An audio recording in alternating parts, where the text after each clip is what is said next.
I'm George Knapp, Chief Investigative Reporter at KLAS-TV in Las Vegas. I began my pursuit of this weird mystery way back in 1987, and for 38 years, I've always approached this as a news story. It's not a matter of faith or belief. To me, it's a story, and it's an important one. I'm proud to be here alongside these witnesses today, men who have seen strange things and stepped forward to tell the world about it. Whistleblowers and witnesses who step up are routinely insulted, belittled, or worse. They risk their reputations, their careers, their clearances, their livelihoods, and sometimes much worse than that, even their freedom. I know that one of the goals of the task force here is to figure out ways to protect whistleblowers and witnesses, and it's a tall order because so many of the things that happen to witnesses like these are extra-legal. They're carried out by persons unknown, as Mr. Dave Grush, sitting up at the top of the room, knows all too well, including events in recent days that have happened to him. I want to share a couple of things that I've learned along the way on this long journey, and I submitted most of that in written form because I estimate that my statement here today would take about 4.5 hours, so I'm going to try to jump over and touch on the more important salient points. I submitted a detailed written statement for the record, and we'll go into a lot of that here, but the public has been told over and over since the late 40s, there's nothing to worry about here. These mysterious craft seen by millions of people in the skies, in the oceans, over the land are not real. They're not a threat. The witnesses are wrong. They're crackpots. Don't believe it. That changed for me. What got me hooked is the paper trail. Documents that were squeezed out of the U.S. government after the FOIA, Freedom of Information Act, became the law of the land. And those documents paint a much different picture than what the public, the press, and Congress have been told over many years. The documents from military and intelligence personnel behind closed doors admit that, quote, these things are real. They're not fictitious. They can fly in formation. They're evasive, and they outperform any aircraft known to exist, including ours. The public, of course, as I said, has been told something much different. Back in 1989, I reported about a guy named Bob Lazar, who claimed that he worked at a facility dubbed S4 out in the Nevada desert, very near to Area 51. He said he was part of a reverse engineering program.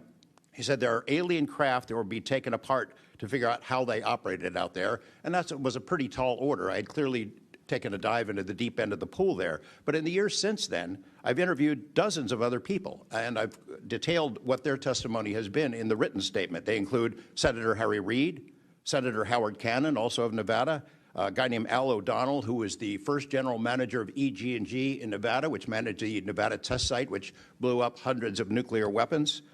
There's a guy named Dr. James Lukatsky, who was a career scientist with the Defense Intelligence Agency, who was the guy who initiated a program called AAWSAP, Advanced Aerospace Weapons Systems Application Program, which is, as far as we know, the largest acknowledged UFO program ever funded by the U.S. government, which put together an amazing pile of information that members of this committee and the world, most of which have never seen. The DIA still hasn't released 95% of what was prepared by that program at a cost of millions and millions of dollars.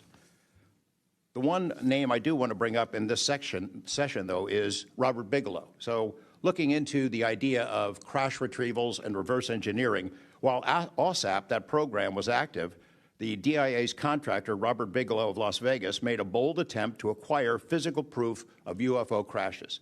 It's been widely reported and suspected that Lockheed Martin is one of the contractors, the defense contractors, that has held this stuff, stored it away in secrecy, and tried to figure out how it works. I have confirmed on the record that Robert Bigelow and a trusted colleague from AAWSAP met with and negotiated with senior executives at Lockheed Martin and hammered out a deal wherein Bigelow's company, Bass, would receive a quantity of unusual material that had been stashed away and protected at a facility in California. That material was not made here. I want to move on now to the Russia files because that was going to be sort of the central impetus of what I was going to talk to you about today. Back in the early 90s, I got into Russia, met with a number of their defense officials, Ministry of Defense and others, who confirmed for me that Russia had been doing the same thing that the United States had been doing, that is, secretly studying UFOs while publicly saying something completely different. The documents and interviews that I obtained and have now shared with this task force show that the USSR launched what is almost certainly the largest UFO UAP investigation in the world. The first phase of that was an order was sent out to the entire USSR military empire that every unit, you see anything strange in the sky, a craft, an orb, something unusual, you had to gather all the evidence, collect testimony from the witnesses, look for physical evidence, and all of that information went into one program at the Ministry of Defense. Thousands and thousands of these reports came in. A lot of them were first routed to the KGB, but then back to another program that came after this collection effort called Thread 3. And Thread 3 was an analysis program. We have provided to the committee the documents of what they were trying to do, and essentially they were trying to build their own UFOs. They were using the information from their observations and studies to try to figure out the technology. The guy who was in charge of that program, Colonel Boris Sokolov, told me that their goal was to basically develop technology that would be superior to anything we had, based on what they learned from UFOs.